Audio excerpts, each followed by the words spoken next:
I'm surprised you didn't know all these luxury brands actually produce in small Chinese factories, mostly in Guangdong province. They simply just slap the label to it after productions. These designer bags, clothes, shirts, shoes, the production cost is maybe $7 to $8, maybe even lower. But with that logo, suddenly it rank up to over 1,000. The fact that China said, did you forget that we are doing calculus at 2 months old? There ain't no way you don't think we about to get over. Birkin bag at Hermès boutique will cost you 38,000 USD. But what is the real cost out of the factory? Today, I'm going to break it down in front of you, step by step. First thing first, Hermès only used the leathers from the 3 top-level suppliers. The same leather as this one will cost 450 USD. And one piece of the leather is only enough to make one Birkin, okay? And next, thread. And of course, for Hermès Birkin, the thread is also the best top level. It's called Fil al Chinois from France. This is actually the Rolls Royce in thread. For each bag, the cost is 25 USD. And then the hardware. See, this hardware is called 316 hardware. It's also known as the ocean stainless steel because it can withstand the erosion of seawater. It's the best stainless steel. For one piece of bag, the hardware will cost 150 USD. The edge oil. This edge oil is imported from Italy. It's called heat seal edge oil. For each bag, it will cost 50 USD. The interior lining, it used lambskin imported from France. For each bag, the cost will be 100 USD. And also inside, there is a zipper from Really brand. The zipper for one bag is 10 USD. And then the cost of human resource. Human resource cost will be 600 USD. Package. Now, this is not as expensive. It's 10 USD. So now, to sum those up, the total cost will be 1,400 USD for one Birkin out of factory. But why Hermès will charge you 38,000 USD for one bag? That's because more than 90% of the price is paid for its logo. When that Chinese man got on his app and said all the luxury items are made in China and they only go to Italy to have the tag put on it, the designer tag, and once that designer tag is put on it, now it can say made in Italy because only that small little percentage was actually made in Italy, but that's all it takes to say made in Italy. Now it makes it over here to our designer boutiques and we're spending thousands upon thousands of dollars for something that was in fact made in China, not Italy. I don't care how much you're spending on a thing. Chances are it is coming from China. The only part that was actually made in Italy was when they put the designer tag on there. And this is why the wealthiest of wealthy people buy inspired by items. And they so petty because now the suppliers are saying, hey, y'all can just come to us directly. You ain't even got to do all that. Don't go to Alibaba. You come right to us. And those wedding bands that y'all are paying thousands of dollars for, you can get that same wedding band for $2. This man got about 5 boxes of iPhone 16s. Look at these boxes of iPhone 16s he got. To see with A+, come in, see the store. With A+, no bend, screen clean. But it's active, all the battery is 100. If you want to buy iPhone 16 Pro, please contact us. That's the same phone I got. And they say they charging $300. I probably got about 45 months left of payments on this. And they said, listen to me. Not only is they dishing tea on designer label, they spilling everybody tea. Chinese factory supplies for Louis Vuitton? Let me tell you the secret. Louis Vuitton have many Chinese suppliers, but they just don't admit it. 50% of the Louis Vuitton bag are from these two places, Guangzhou City and Dongguan City. 90% of Louis Vuitton silk is from Wanshili in Hangzhou City. I have a friend who is a manager in the factory of Louis Vuitton, and he told me that the similar quality one just needs $50 US. This is crazy, right? In the ongoing US-China trade war, American consumers are confronting uncomfortable truth. They have been paying a premium for luxury brands that are often manufactured cheaply in China.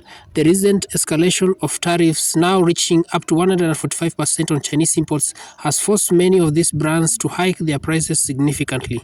This price inflation has led consumers to question the value of luxury label. Many high-end items such as designer handbags and apparel are produced in China, where specialized manufacturing capabilities make it challenging to replicate the same quality elsewhere. As the trade war continues, America consumers are left grappling with the realization that the allure of luxury brands may be more about the logo than the product itself.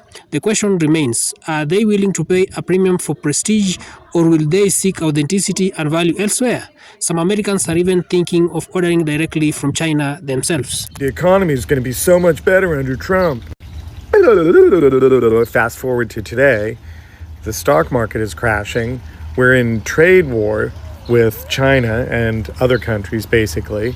The stock market has completely tanked. China has retaliated, hitting U.S. goods with a 34% tariff, which is going to affect farmers, oil, autos, semiconductors, the entire Maga industrial complex. Trump's answer? He went online to say that China panicked, which is crazy given that China's now setting the pace, having global meetings with Europe, not us. One of the Chinese manufacturers said, oh yeah, you know how you pay such and such $100 for Chanel beauty product? Well, we only make them for $10. Listen, I don't know how this tariff thing is going to play out, but the way that the Chinese manufacturers are playing their hand, absolutely well done. 10s across the board. What's up guys, welcome back to this channel. In today's video we'll be talking about one of the most significant economic battles of our time, the ongoing trade war between the United States and China. It's a conflict that is affecting everything from global supply chains to the price of everyday commodity. But what has been happening recently? How have things changed in this year 2025? And where are we headed to? Stick around as I break down in simple terms about what it entails about this tariffs war or trade war between the United States, China and the rest of the world.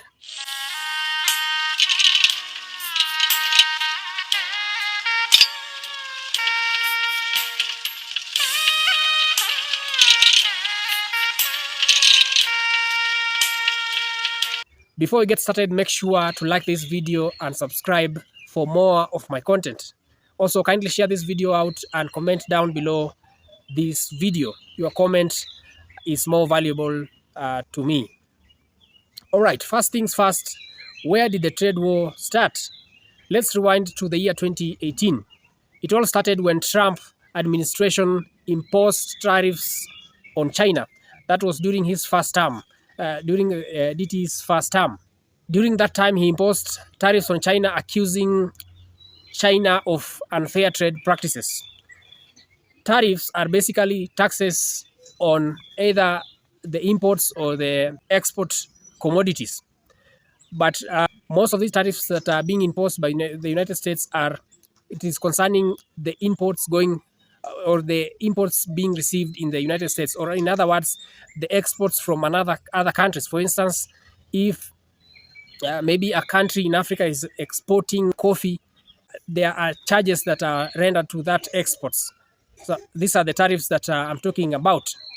And when these tariffs are being imposed on China, it means that products from China become more expensive.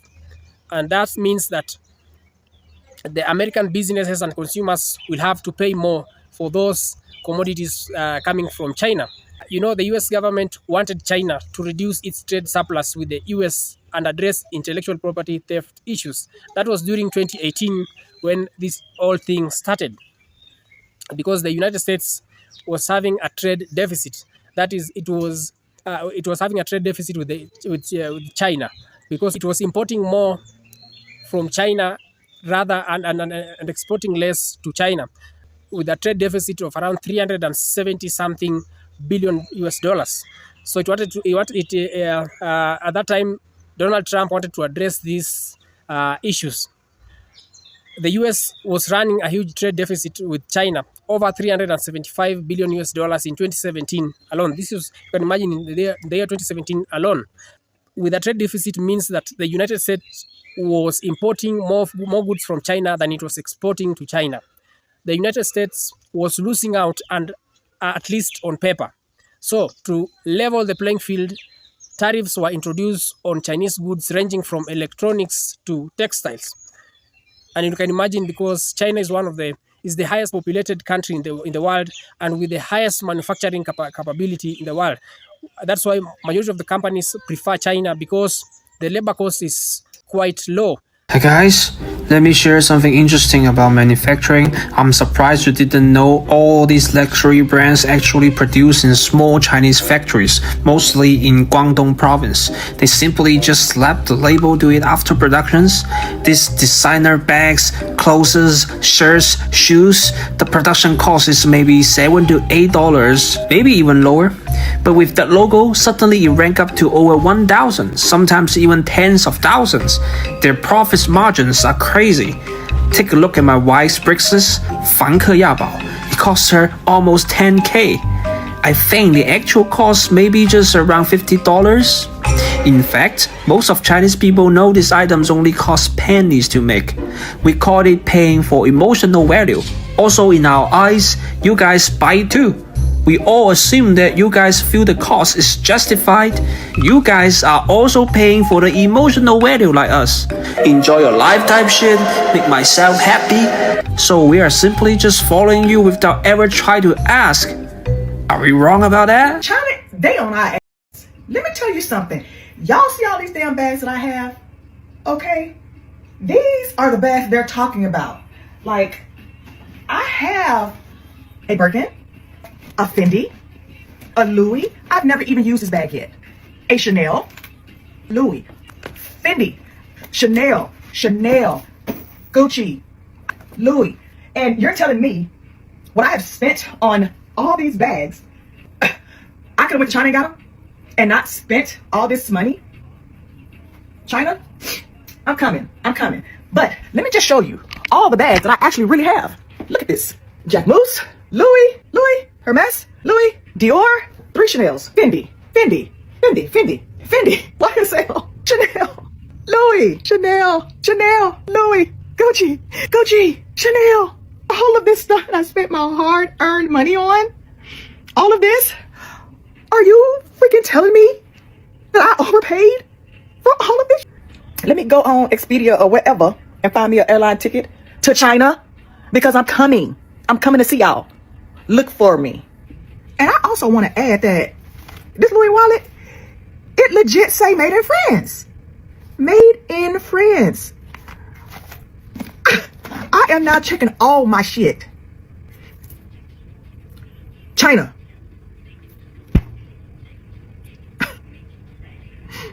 I'm coming. First of all, after finding out what I just found out about the US and China, you know, I want to say I'm highly ticked off. I'm highly upset. 3 years ago, I paid $450 for these Gucci slides at the Gucci store right here in Houston, Texas. And now China done exposed the fact that these shoes right here only cost 75 cents to produce. You know what? Real Gucci slides. I'm done. Hell, these Gucci slides. You know what? That's over here.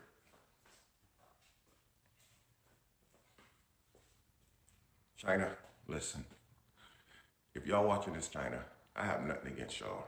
I want to personally say thank you. What they did was wrong. 75 cents for Gucci slides. I got about 15 pair of these things in my damn closet. What the hell's going on, man? 75 cents? How much were these to produce? How much were these, huh? Were these another one of those famous slides that Valentino that only cost 10 or 12 cents? Listen, I'm buying direct now from the manufacturer. I'm finna start buying manufacturer straight directly. So basically, these are fake. These are basically fake. That's what y'all tell.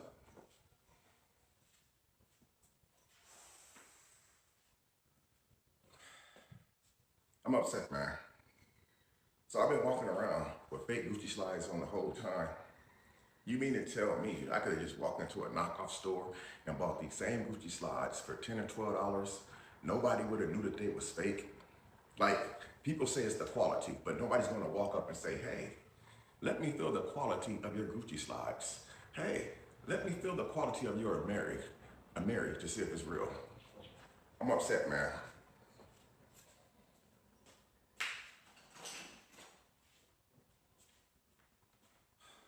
China. Thank you for exposing people.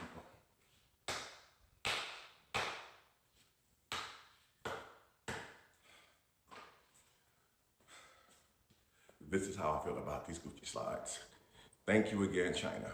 We, as Americans, appreciate you guys exposing the truth. Thank you.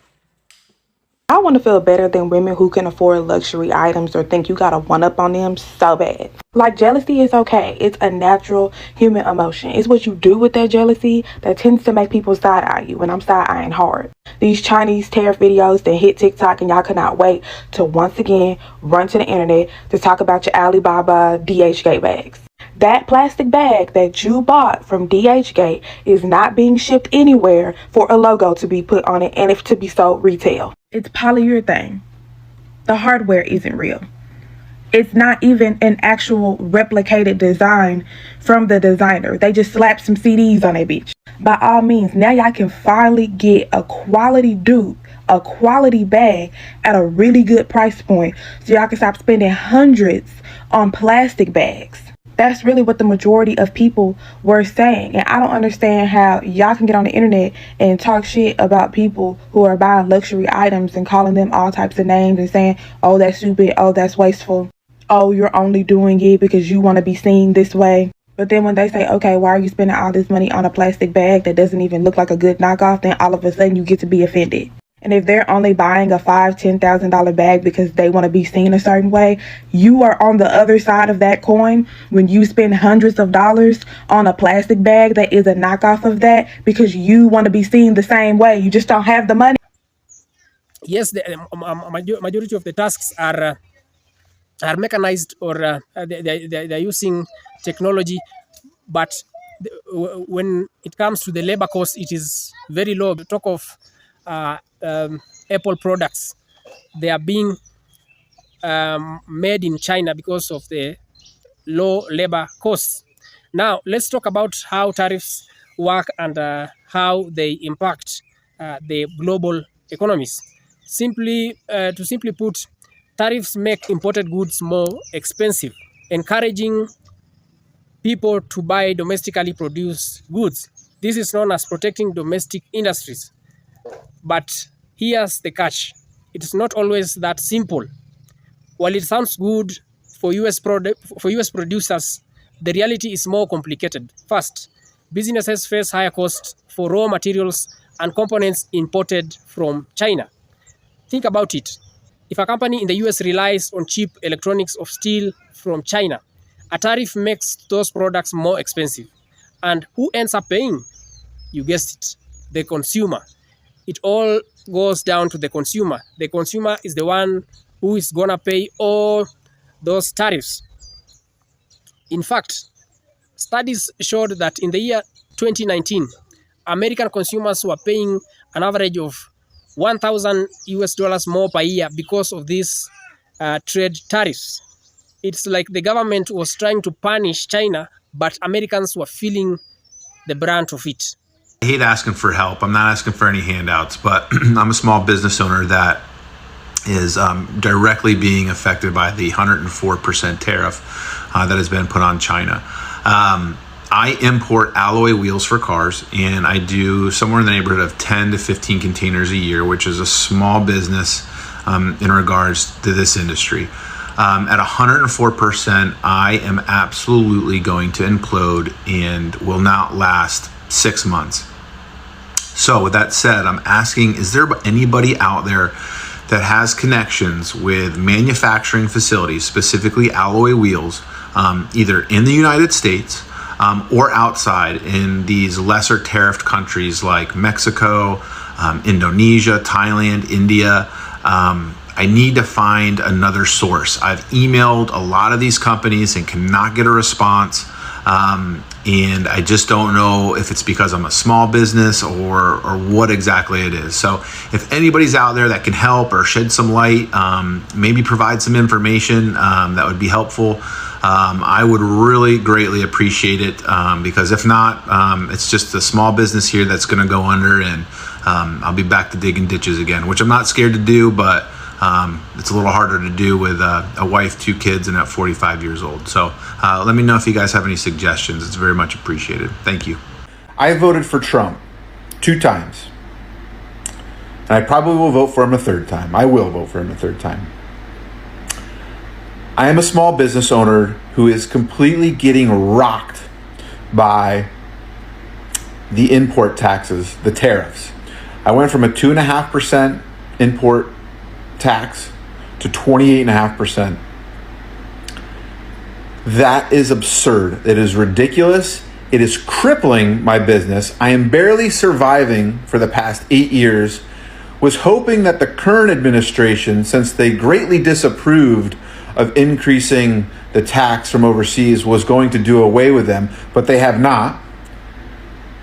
And now I'm reading that Trump is going to increase the tariffs if he takes office 60 to 100% additional on goods from China, as well as 10% on any other country that you import from. This is crippling me as it is, and will most likely put me out of business, and will most likely crush 70% of the small business owners, if not more, in America that import from overseas. There was no infrastructure set up, at least for my industry, to where I can manufacture wheels, that's what I do, rims, within the US. I'm a small fish in a giant sea. I import maybe 10 containers a year, if I'm lucky. Well, at least I used to. Since the tariffs, it's been cut in half. Manufacturers outside of China will not return my phone call. I'm a nobody. I'm a little guy. GM and Ford and these monster companies, they import hundreds of thousands of containers of wheels and rims. Somebody out there explain to me how it benefits us as Americans and as small business owners, where the benefit is on increasing the tariffs. China is not paying it. I've paid every damn cent and dollar of that tax and that tariff. And if there's some place I can send China an invoice, let me know, because I've endured however many years now, 6, 7, 8 years of this monstrous tax on the imports that's, like I said, crippling me, and I'm barely surviving. And the only reason I'm surviving is I stupidly took out a loan, which I'm struggling now to pay with the SBB or SBA. Help me understand how this helps us, guys. I am flabbergasted and have no clue. Hey everybody, Rich coming to you here at weavingmaga.org. I want to make a particular appeal today to MAGA Americans. I really don't believe that what is happening in our country now is something that you want. But I understand that it's not a natural act for us to admit that we believed lies and that we acted upon them and that we allowed those lies to shape our being and our personhood and our identity. And Weaving MAGA does not judge you. We do not ostracize those who have doubts. You are welcome with us at our community. And for friends and family who are out there who have friends and family in MAGA, we are here for you as well for support. Of course, China didn't take this sitting down. In retaliation, they imposed tariffs on US goods. Goods such as soybeans, the vehicles, and even booze, that is whiskey. China, being the world's largest manufacturer and key player in global supply chains, had the leverage to hurt US exporters. In fact, US agricultural industries were hit hard, especially farmers who relied on Chinese imports. Farmers in the Midwest were among the hardest hit, seeing millions of dollars in losses as China bought fewer American crops. But here's the thing, the tariffs hurt both sides. While China's economy slowed down, the US saw its own growth projections falter. Fast forward to the year 2020, after years of escalating tensions, the United States and China agreed to phase one trade deal. These agreements called for China to buy more American products, especially agricultural products, and to address some issues related to the intellectual property. But just as things seemed to calm down, the COVID-19 pandemic hit. The pandemic completely disrupted global trade. In the year 2020 and 2021, both the United States and China faced major economic slowdowns, and global supply chains came to a halt. Factories were shut down, and shipping containers piled up at ports. The tariffs were still in place, but with the global economy in crisis, the focus shifted to pandemic relief and recovery efforts. Now, we are here in the year 2025. So what's the situation?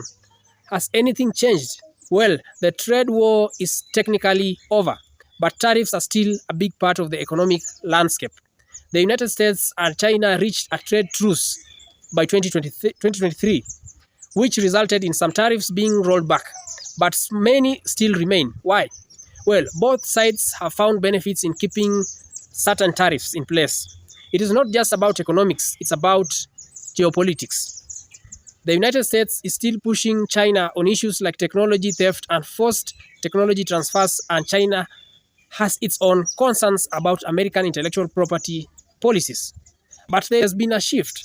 Both countries recognize that all-out trade war isn't sustainable. In 2025, the focus has moved to cooperation on key areas like climate change, technological innovation, and global supply chain resilience. So what's the long-term economic effects of this trade war? Well, for one, the global economy has become more fragmented. Companies are looking for alternatives to China for manufacturing. This is known as decoupling, where countries and businesses move away from their dependence on Chinese manufacturing to other cheaper options. But this process is expensive, time-consuming, and far from easy. Economists say the United States and China are still deeply interdependent. In fact, United States consumers still rely on cheap goods from China. But over the years, there's been a shift towards more localized production in countries such as Mexico and India. Looking ahead, where do we go from here? Experts say that the United States and China will continue to have complex relationship. While the trade war has cooled down, the tensions over technology, intellectual property, and geopolitical influence aren't going away anytime soon. In fact, we might see a new era of competition, not just in trade, but in areas like artificial intelligence, 5G, and clean energy. One thing is clear, tariffs, while still important, are just one part of much larger geopolitical puzzle. And as for world's two largest economies continue to evolve, so too will the global economic landscape. So this is the breakdown of the United States and China trade war, the past, the present, and the future.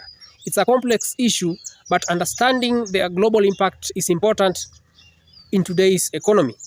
I hope you found this video helpful. If you did, don't forget to like, share, and subscribe for more videos. Thanks for watching. Until next time, God bless.